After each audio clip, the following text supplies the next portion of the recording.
सभी शिक्षक साथियों को मेरा नमस्कार एवं छात्रों को भी मेरा नमस्कार। आज हम कक्षा 10 विषय सामाजिक विज्ञान के वस्तुनिष्ठ प्रश्नों को हल करने का प्रयास करेंगे। तो इसमें अध्याय 1 लेते हैं। सबसे पहले पाठ का नाम है भारत में संसाधन फर्स्ट और भारत में संसाधन सेकंड। तो आज हम भारत में संसाधन फर्स्ट चैप्टर के जितने भी वस्तुनिष्ठ प्रश्न आपकी प्रश्न बैंक में दिए हैं उनको हल करने की प्रयास करेंगे। तो चलिए शुरू करते हैं। देखिए, वस्तुनिष्ठ प्रश्न, इसके सभी प्रश्नों के 4 विकल्प दिए गए हैं। इनमें से एक विकल्प सही है और 3 विकल्प गलत हैं। तो इसमें पहला प्रश्न लेते हैं। मानव सर्वाधिक उपयोग करता है। पहला ऑप्शन है भूमजल, दूसरा ऑप्शन है महासागरीय जल, तीसरा ऑप्शन है पृष्ठीय जल और चौथा ऑप्शन है वायुमंडलीय जल। तो सबसे ज़्यादा मानव पृष्ठीय जल का उपयोग करता है। तो इसका तीसरा ऑप्शन सही हो जाएगा, पृष्ठीय जल। पृष्ठीय जल वह होता है जो भूमि के ऊपर भरा रहता है, ऊपर बहता है। नदियों के द्वारा पृष्ठीय जल बहता है। जलाशयों, तालाबों में पृष्ठीय जल भरा रहता है और झीलों में भी पृष्ठीय जल भरा रहता है। तो लगभग पृष्ठीय जल की मात्रा लगभग 60% है। तो मानव सर्वाधिक किस जल का उपयोग करता है? पृष्ठीय जल का। ये अभी आपकी अर्धवार्षिक परीक्षा हुई थी, उसमें भी यह प्रश्न पूछा गया था। आगे चलते हैं, प्रश्न अगला देखते हैं। प्रश्न क्रमांक 2 देखते हैं। घाना पक्षी विहार स्थित है। इसमें पहला विकल्प है केरल, दूसरा है राजस्थान, तीसरा है पश्चिम बंगाल और चौथा है मध्य प्रदेश। तो ये भी अभी आपकी जो परीक्षा हुई थी अर्धवार्षिक, इसमें पूछा गया था। तो इसका सही उत्तर हो जाएगा राजस्थान।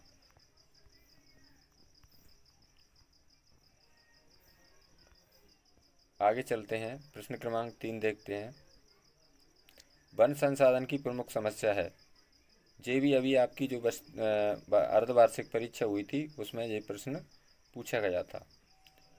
पहला विकल्प है इसका मछली पालन, दूसरा है रेगिस्तान का विस्तार, तीसरा है वनों में लगने वाली आग और चौथा है आदिवासी गतिविधि। तो इसका सही उत्तर हो जाएगा तीसरा विकल्प सही है इसका, वनों में लगने वाली आग। आगे देखते हैं, प्रश्न क्रमांक 4 मानव जनित आपदा है। तो इसमें पहला है सूखा, दूसरा है बाढ़, तीसरा है सड़क दुर्घटना और चौथा है भूस्खलन। तो इसका सही उत्तर है सड़क दुर्घटना। सूखा, बाढ़ और भूस्खलन प्राकृतिक आपदा हैं, लेकिन मानव जनित आपदा इसमें क्या हो जाएगी? सड़क दुर्घटना। तो इसका सही उत्तर हो जाएगा सड़क दुर्घटना।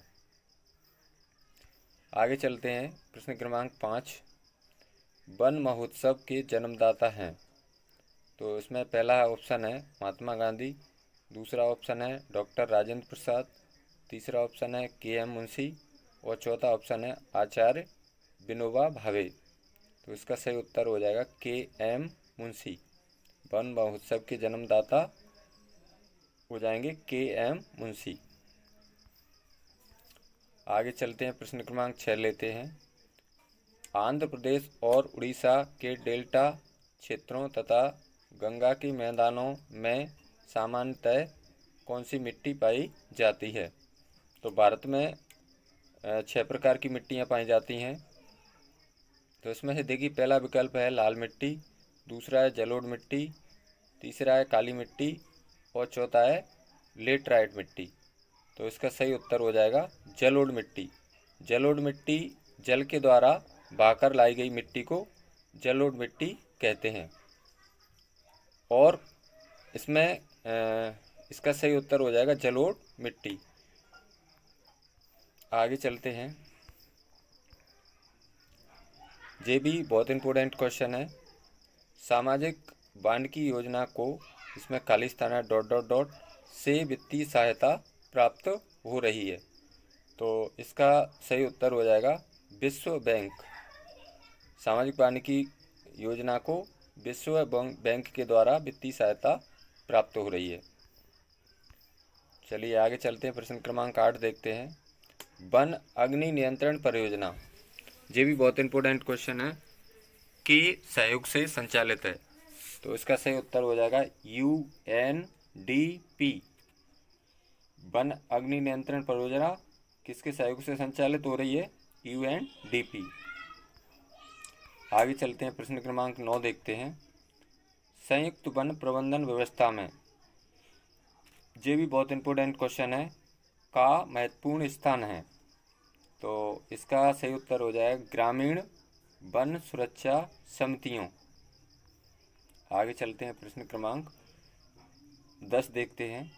देखिए, ये भी अभी जो आपकी अर्धवार्षिक परीक्षा हुई थी उसमें ये प्रश्न पूछा गया था। भारत में केवल डॉट डॉट डॉट प्रतिशत भूभाग पर वन है।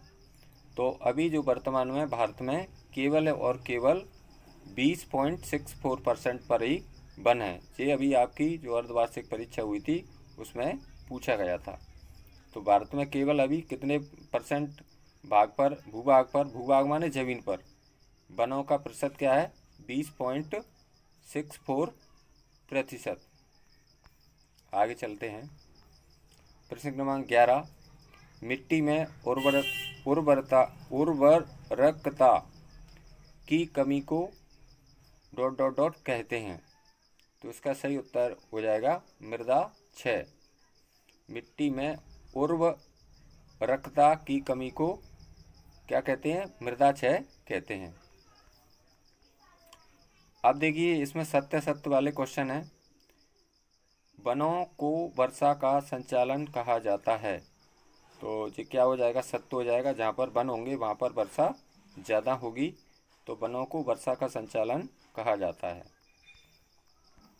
आगे चलते हैं, वनों के कारण मिट्टी की ऊपरी सतह बह जाती है। तो ये असत्य हो जाएगा। वन क्या है? वन मिट्टी को पकड़े रहते हैं। वनों की जड़ें होती हैं, जो पेड़ों की जड़ें होती हैं वो मिट्टी को पकड़े रहती हैं। तो वनों के कारण मिट्टी की ऊपरी सतह बह जाती है। तो यह सत्य हो जाएगा।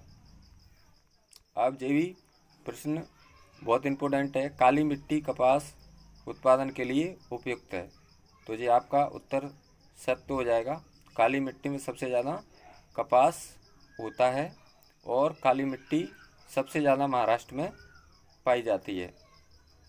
काली मिट्टी में कपास की फसल उगाकर कपास से सूती वस्त्र बनाए जाते हैं।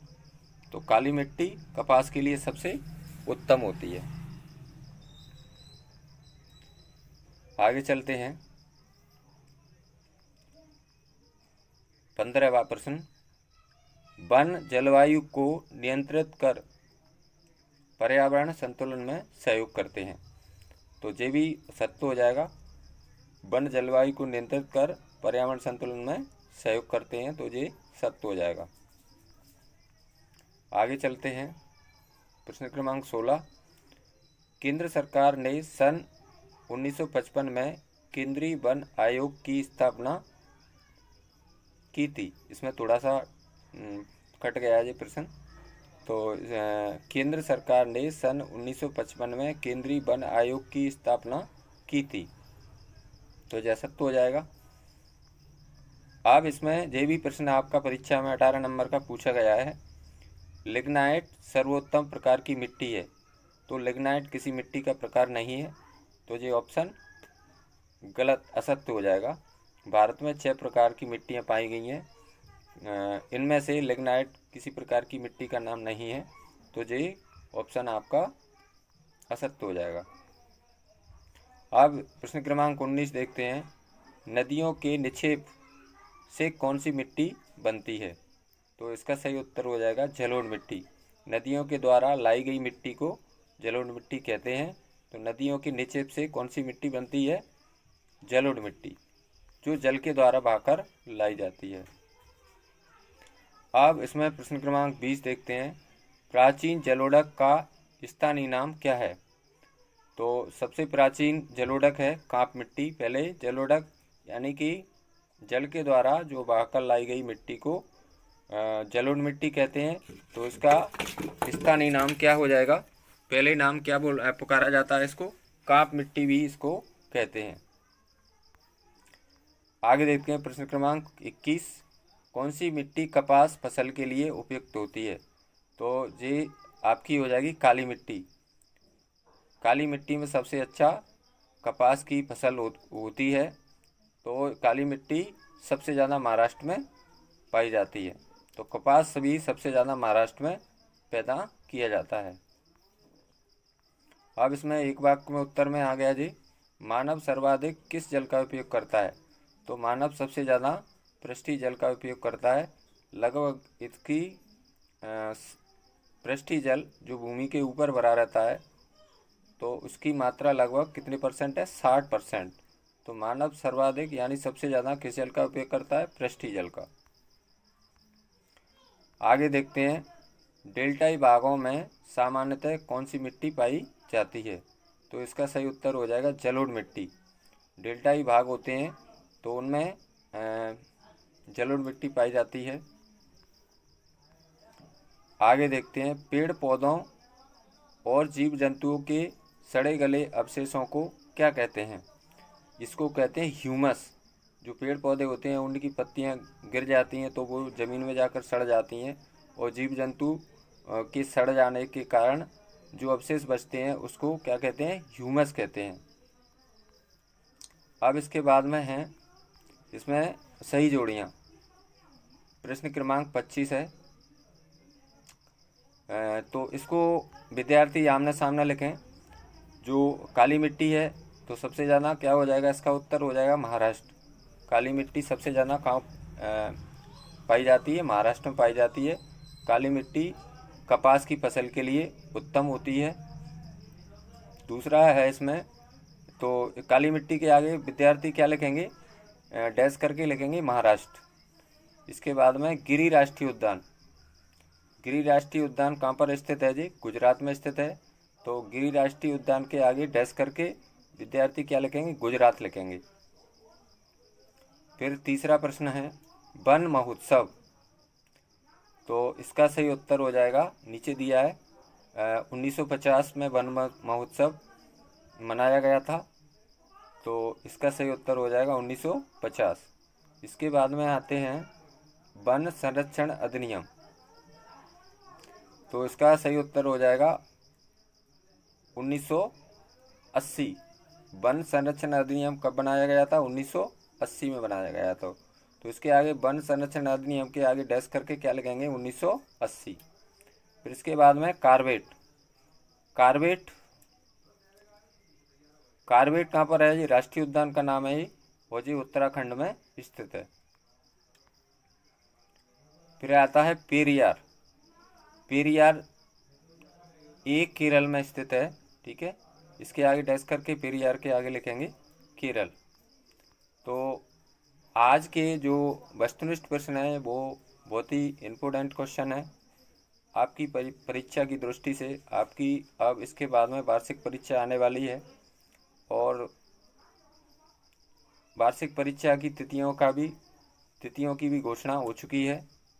तो सभी विद्यार्थी इन प्रश्नों को अच्छे से याद कर लें, अपनी कॉपी में लिख लें। उनकी परीक्षा की दृष्टि से बहुत ही इम्पोर्टेंट क्वेश्चन है और आप इसको नोट ज़रूर कर लें सभी प्रश्नों को। तो मैं आशा करता हूँ कि यह वीडियो आपके लिए बहुत ही उपयोगी होगी, लाभदायक होगी और सभी बच्चे इसको बार बार देखें। 2-3 बार देखने के बाद में सारे प्रश्न बच्चों को याद हो जाएंगे और प्रश्नों को नोट अवश्य करें। सभी बच्चे इसको आवश्यक रूप से ध्यान दें। सभी बच्चे इन प्रश्नों को अवश्य अपनी कॉपी में अवश्य लिखें। धन्यवाद। और अभी तक आपने मेरा चैनल सब्सक्राइब नहीं किया है तो आप मेरे चैनल को सब्सक्राइब कर लें। तो जितनी भी मेरे द्वारा बनाई गई वीडियो यदि मैं बनाऊंगा तो आपके पास उसका नोटिफिकेशन पहुंच जाएगा। धन्यवाद। सभी को मेरा नमस्कार।